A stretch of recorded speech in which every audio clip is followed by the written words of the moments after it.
all the way from the beginning. The first bunad was based on a local tradition. It was a Hardanger bunad, which for many years was the sort of national costume of Norway, which everyone used. But fairly early on with Hulda Garborg, which was the sort of bunad mother, Right.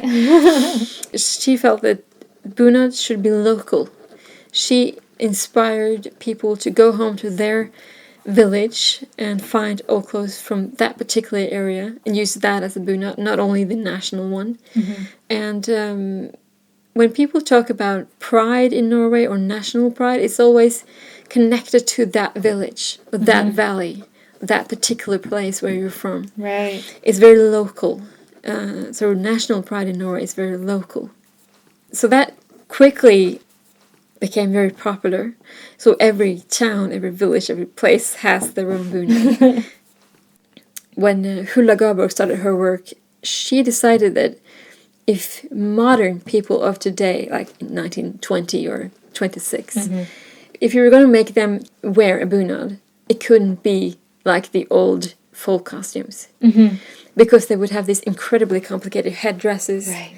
There would be incredibly strict rules for girls or married women or unmarried mothers, or it's very complicated and very strict and very sort of old-fashioned in a sense. Yeah. And she said that modern, politically aware women would not wear this. So she decided that they had to be simplified and modified to suit the modern woman. And this was around the time when corsets were thrown and the radical new dress, the reform dress, that was right about then. And she decided that it was natural and healthy to wear a bunad because it had no corset. It was comfortable to wear. So that was a big plus. And also it was national and good to wear. But it's amazing to read her text because she explains it as almost sort of it's something instinctive and sort of natural to wear a bunad. Virtuous. Yeah, it's so many good things about it. So she redesigned several bunads which were used as bunads but were very much the same as the old traditional clothes.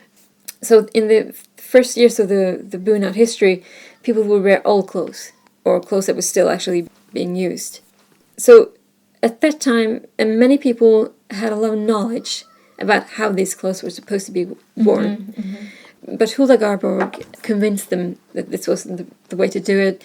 It should be simplified. She was very strong-minded, opinionated.